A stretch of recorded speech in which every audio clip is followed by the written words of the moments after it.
Hello and welcome back to Monster Hunter Generations Ultimate, where today we're going to be finishing up the 8-star village quest keys.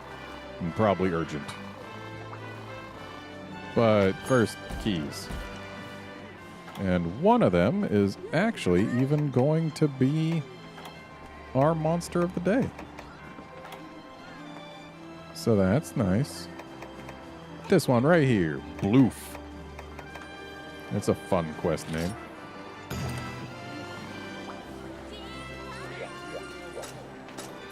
So let's go ahead and just eat this right here. Ice resin attack up large is a nice combo.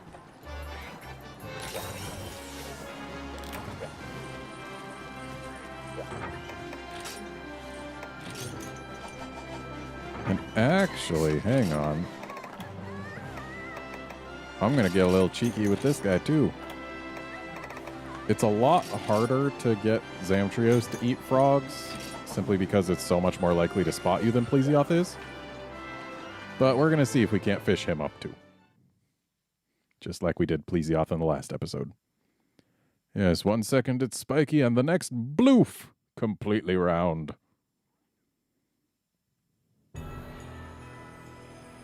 I mean, I've been here before, but if you want to show me this intro scene, that's fine.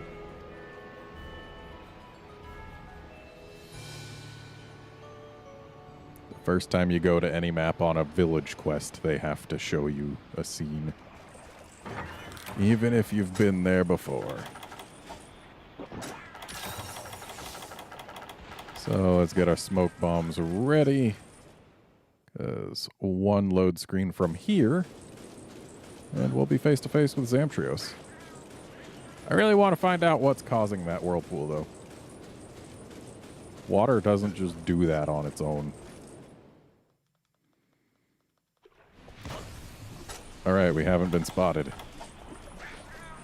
Which means... frog away! Using a frog to catch a frog.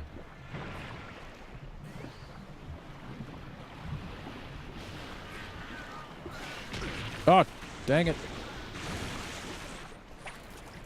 Here, there's a fresh frog for you. Yay, it still worked. I was worried. I'm sure we're being sucked on a little bit, but that's fine. We almost got screwed over by the Zamite, but we were still able to fish this guy out. No sparkly, though, just a knockdown. Not even a long knockdown. Much less valuable than fishing out a Plesioth.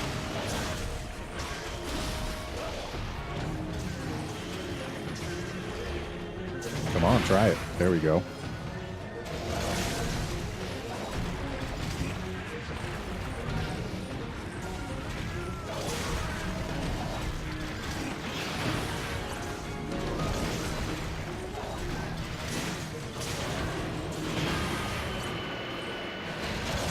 And there's the ice.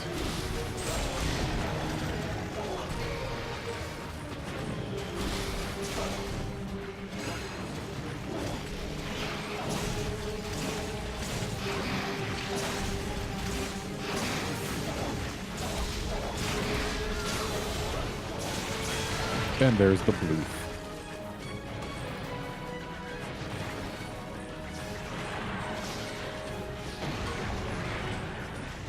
Alright, let's get Unhinged Spirit going so that we can actually go to town on this guy.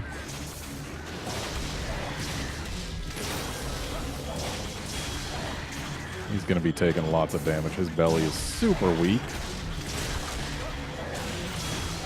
And yeah, we've already gotten him to deflate.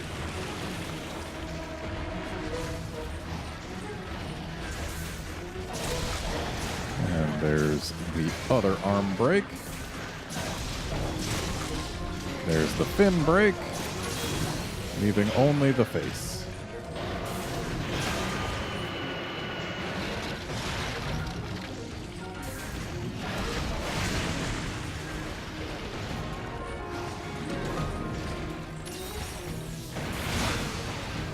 Gotcha.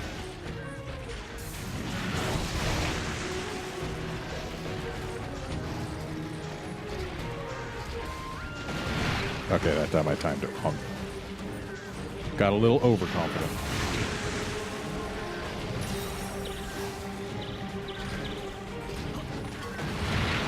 Ow.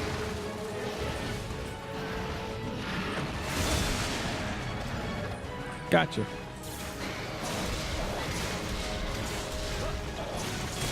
And there's the face. That's all the breaks that we can get. At least all of the breaks we can get for the first time. Because everything is re-breakable every time the ice is over.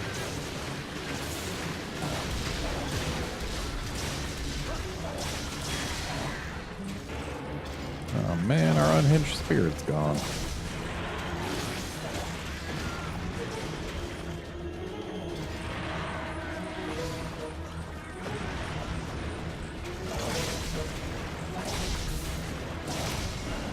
Okay, there we go.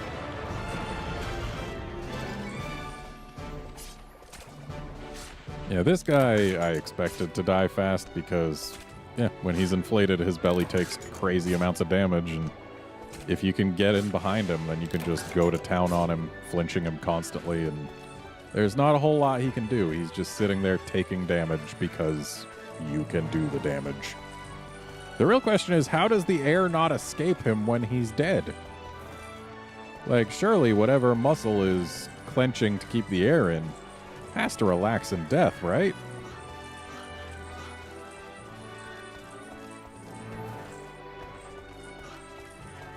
I mean, that's what I would think.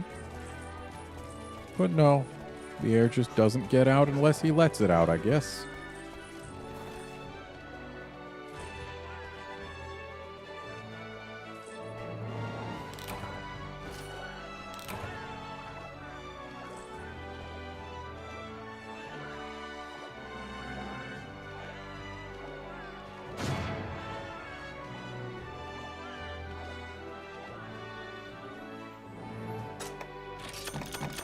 So we get our loot.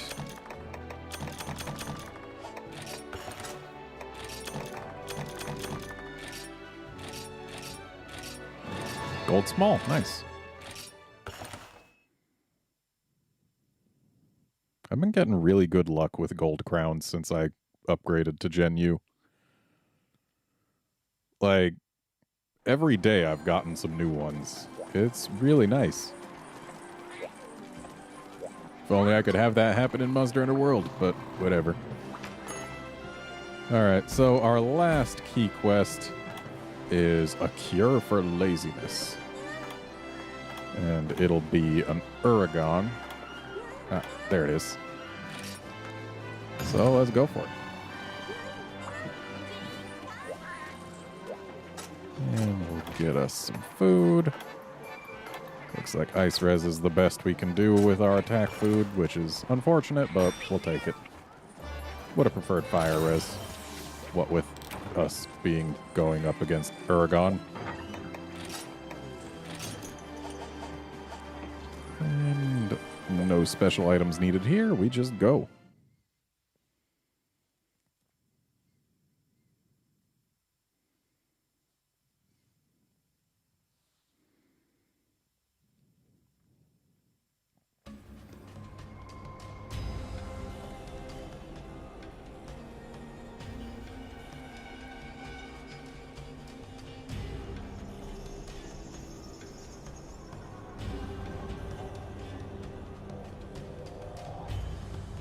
And thus, here we are.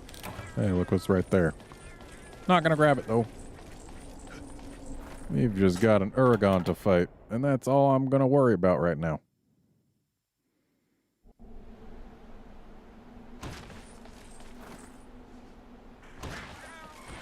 I really like Uragon in this game. I don't like it as much in World, because they made it go a little bit too wild with its Splode Rocks, and also they changed how it sounds. Like, the sound design was one of the best parts of Uragon in the older games. Like, I love the way his roar sounds. It's one of my favorite roars in the series. And also just the sound of his chin hitting the ground in this game. It's so much more forceful. Okay, where's... Oh, right, it starts in here, where it has no business being.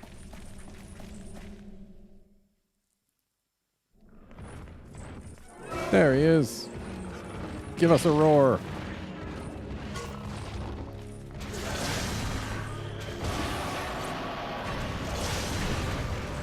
I love the sounds it makes.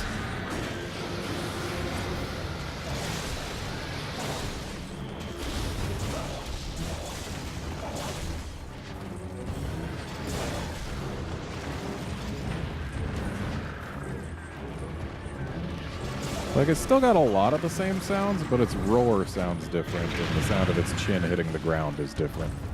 And those were some of the most satisfying sounds that it made.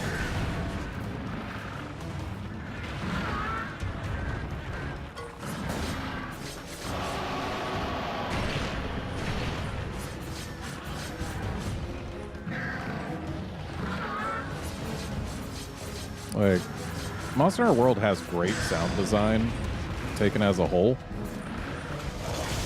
They just didn't do as well with Uragon. And I should have not been doing that right next to the explode rock on the ground, but I felt a need. Also, in this game, the chin pounds that follow Uragon's roar aren't actual chin pounds, they're fakes. In World, they're real.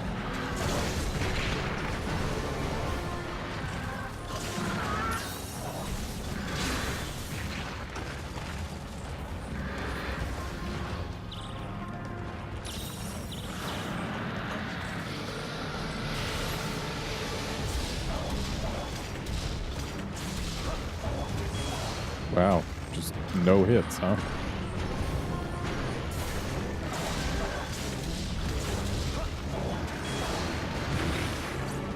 Thank goodness we can transition straight into the Valor Sheath there.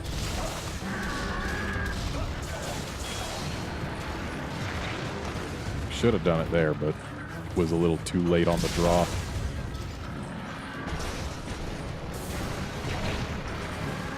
Ow. And he's leaving. That's fine. It's better to fight him in places he can actually fit anyway.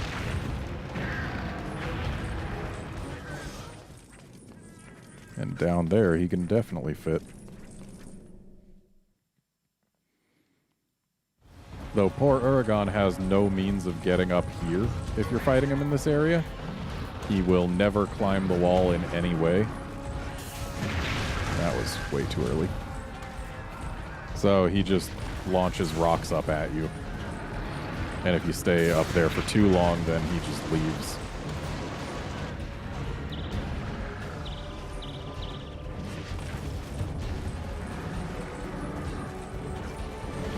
Would have been kind of cool if he, like, rolled at the wall and then used his momentum to get all the way up it.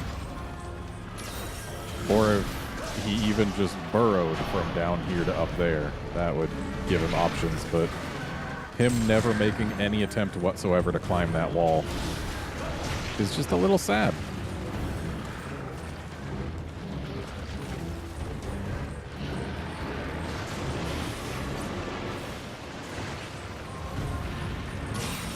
Thankfully, once you've Valor dodged his roll once, the entire rest of the roll cannot harm you.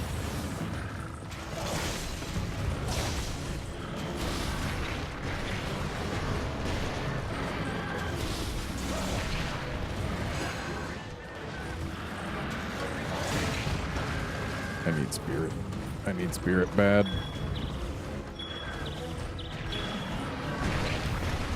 Of course, I rolled right into the chin.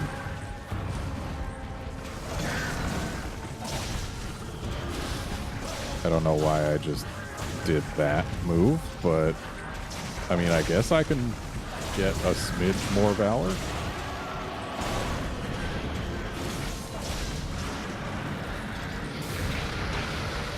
Wasn't facing the right way to parry that. I did have the timing down. And that time I parried too early because apparently the hitbox doesn't start until after he actually starts moving.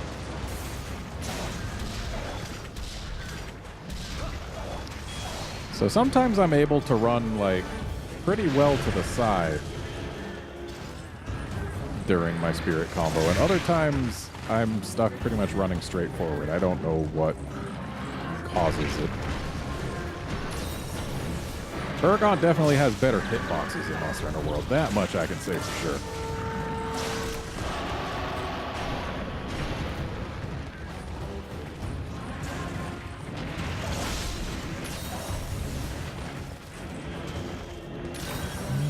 Let's give him a chase. But first, let's sharpen. We might as well.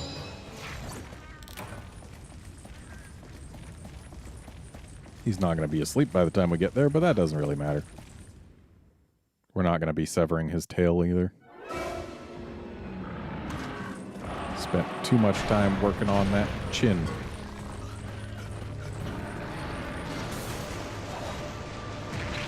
Oh, sure, come from that angle. Jerk.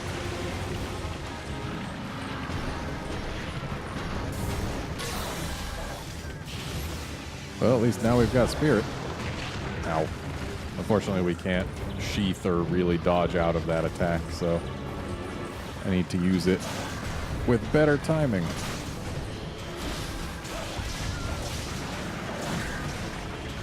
That's a good time to get a knockdown. Kept me from taking that flame gas.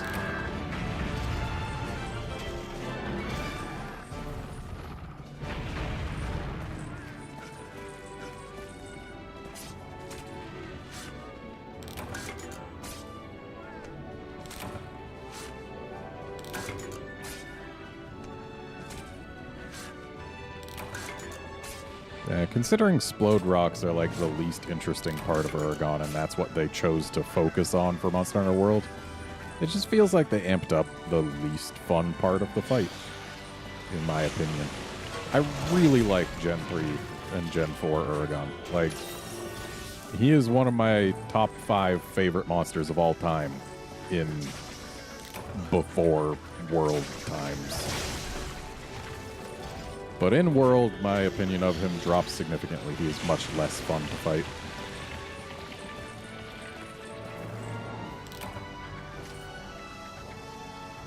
Radobon is good, though. Because he's like Uragon without the Splode Rocks.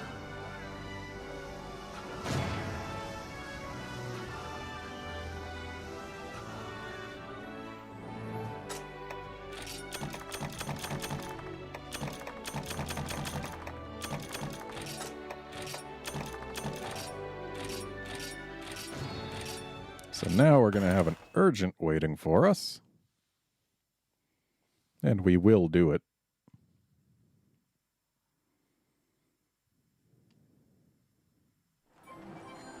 What do we got? Oh.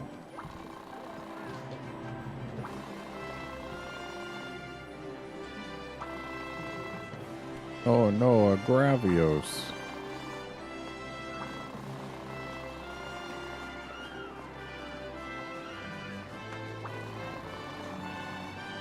Ah. Oh, okay. Sure.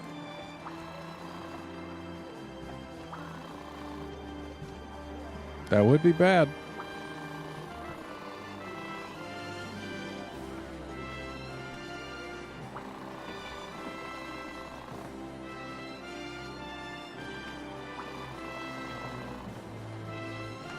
Okay.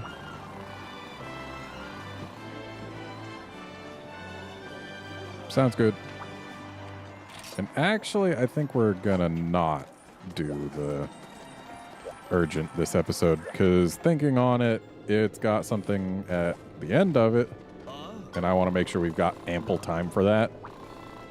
So yeah, we'll save it for next episode, but we'll talk to the people this episode.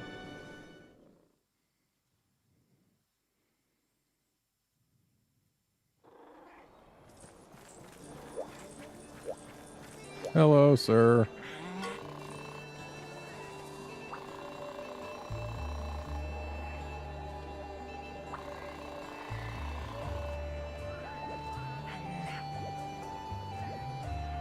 Uh-huh. Sure thing. And let's go back to the Sanatorium so that we can get the quest text from the Sanatorium gal, because she's fun.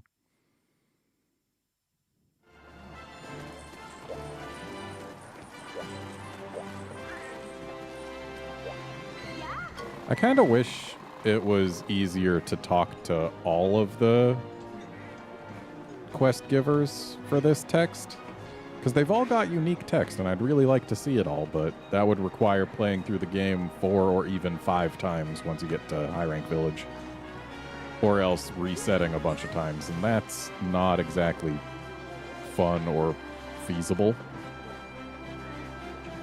Well, I guess it's feasible, just not fun. And not feasible when you're recording your runs, but still.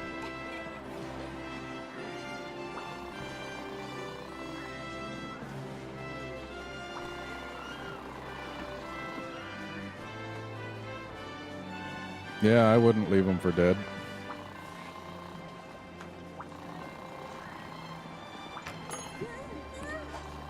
But we are leaving them for dead until the next episode, because that's it for this one. So join us next time when we take on that Gravios and then do other things. See you then, friends.